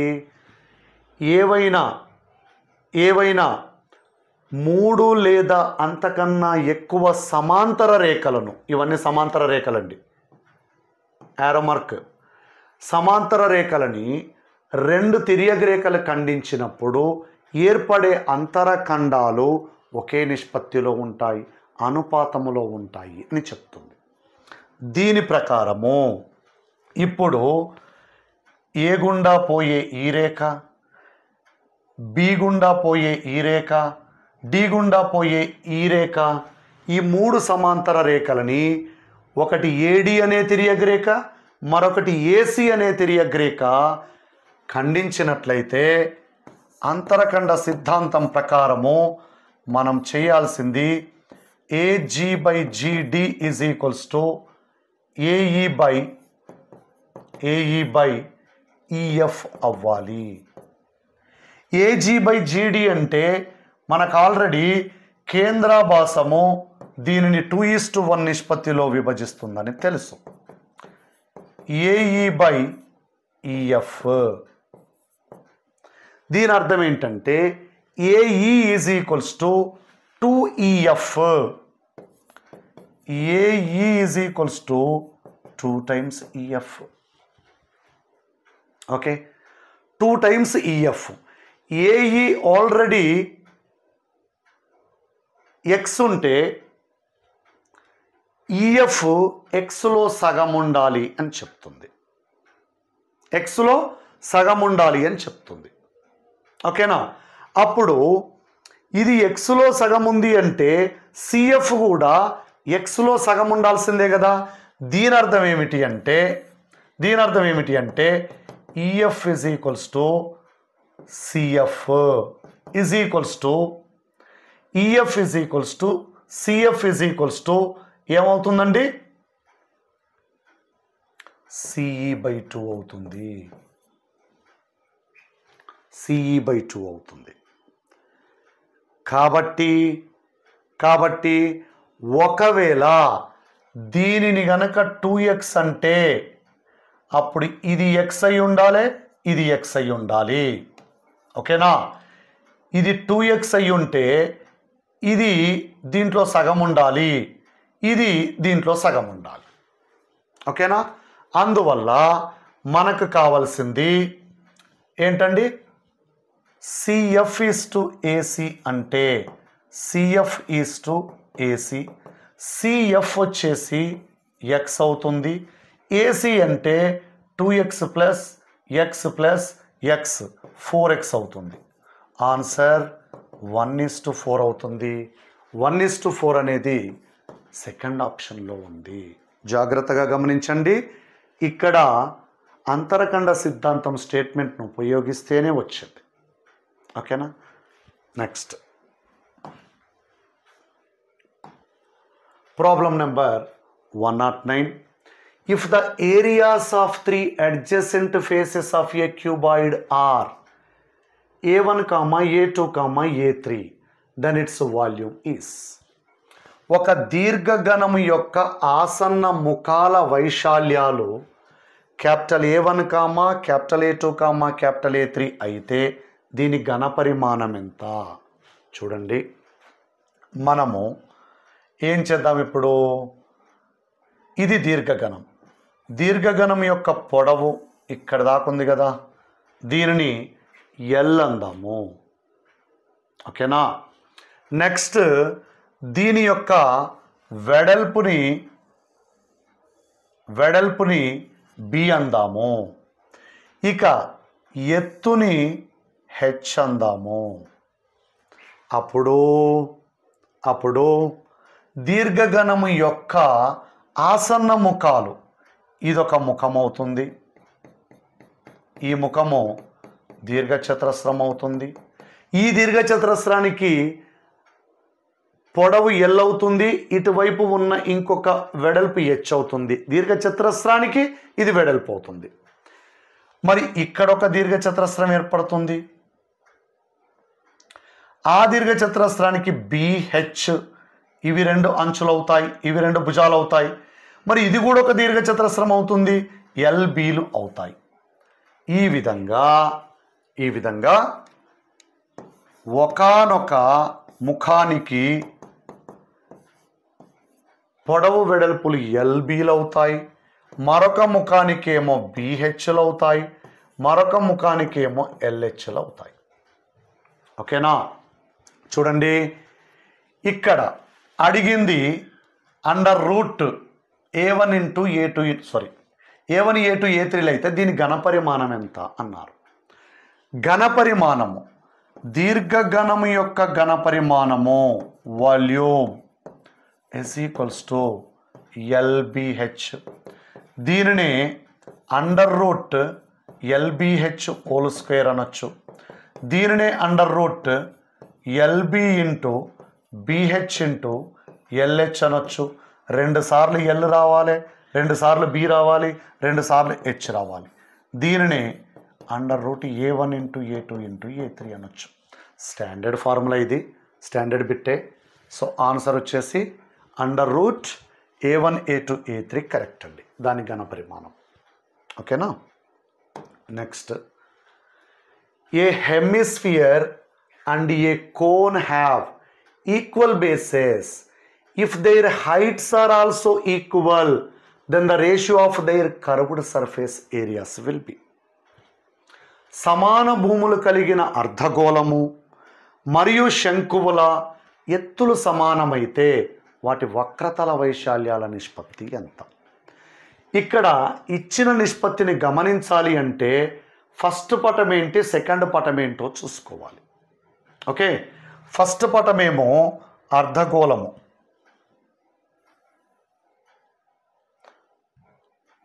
తర్వాత పటమేమో శాంకవం అండి. ఓకేనా? ఇప్పుడు చూడండి ఏమన్నారో, వీటి యొక్క భూవ్యాసార్థాలు సమానం. ఇంకా ఏమన్నారండి, ఎత్తులు సమానం అన్నాడు. మరి అర్ధగోళం యొక్క ఎత్తు ఏమవుతుంది? అర్ధగోళం యొక్క వ్యాసార్థమే అర్ధగోళం యొక్క ఎత్తు అవుతుంది. దీని ఎత్తును కూడా r అన్నాడు. ఎత్తులు సమానమైతే వాటి వక్రతల వైశాల్యాల నిష్పత్తి ఎంత? Curved surface areas ratio. అర్ధగోళానికి వక్రతల వైశాల్యము, అర్ధగోళము వక్రతల వైశాల్యము ఈస్టు శంకువు వక్రతల వైశాల్యం.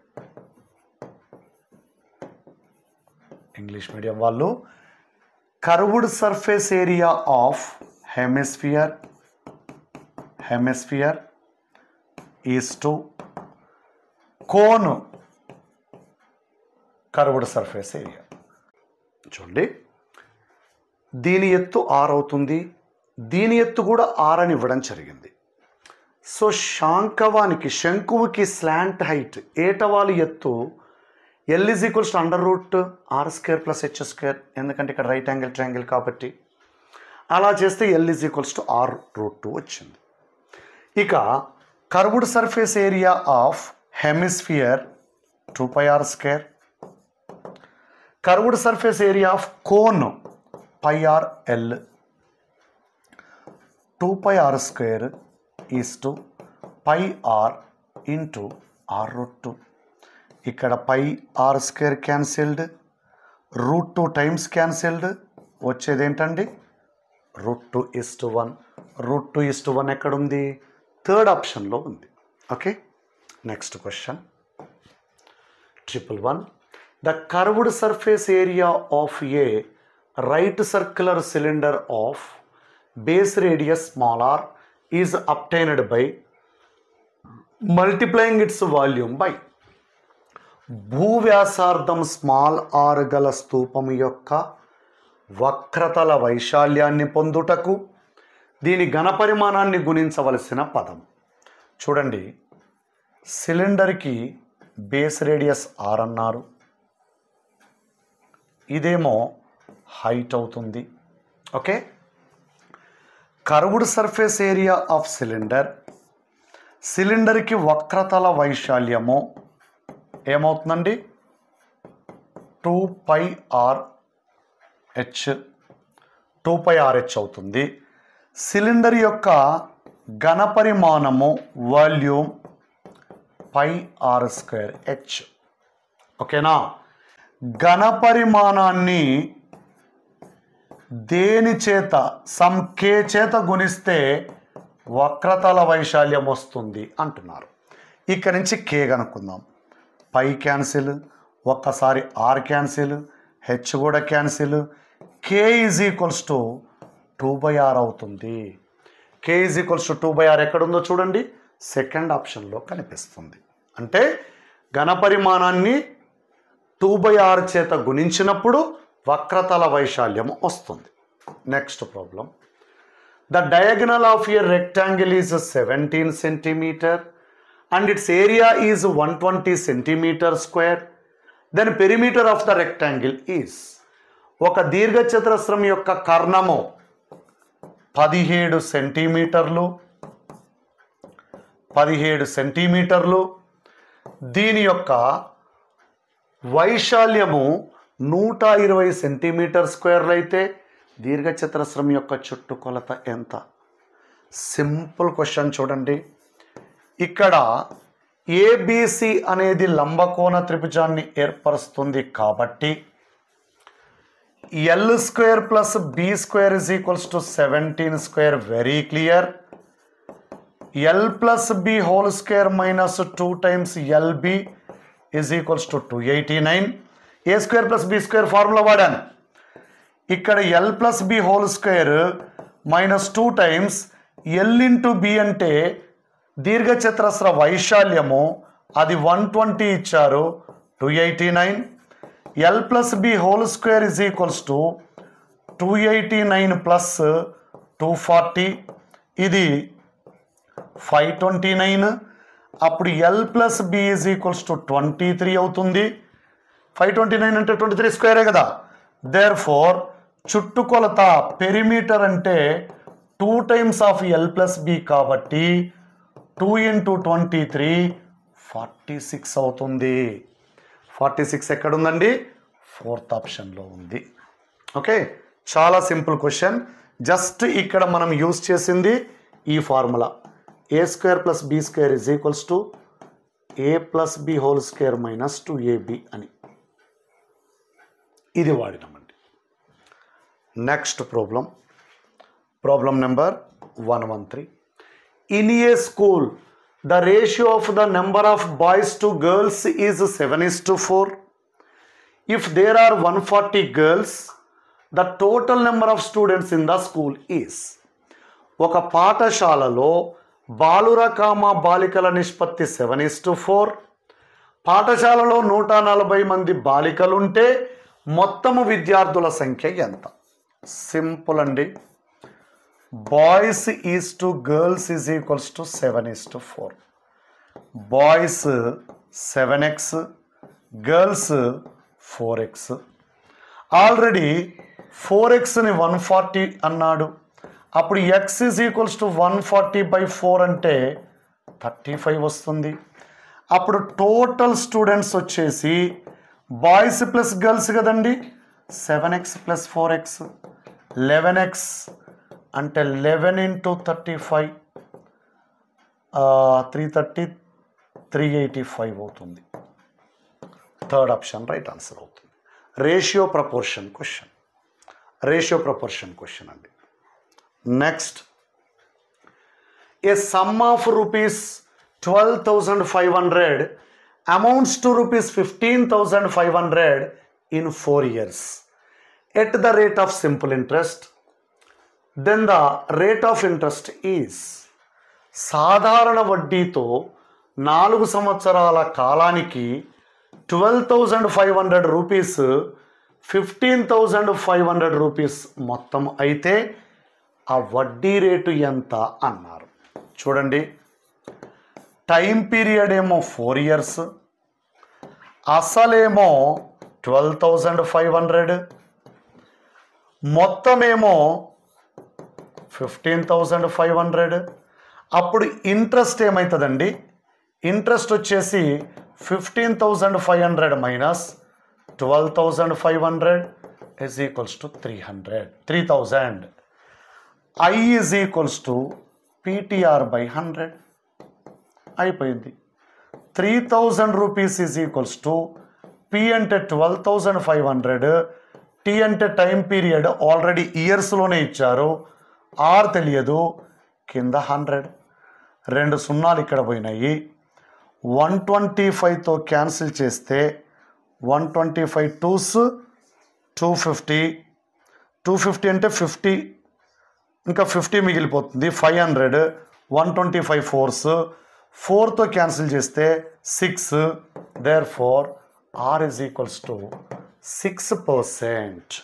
ఓకే, సింపుల్ ఇంట్రెస్ట్ కాబట్టి just we have calculated by using the formula I is equals to PTR/100. Simple interest, compound interest related. So dear students, do observe that ఇక్కడ మనకు ఏ సిలబస్ నుంచి ఎక్కువ క్వశ్చన్స్ కవర్ అవుతున్నాయి అనేదానికి ఒక ఐడియా, ప్లస్ అవి ఎలా చేయాలి అనేదానికి డిస్క్రిప్షన్ నేను ఇచ్చాను.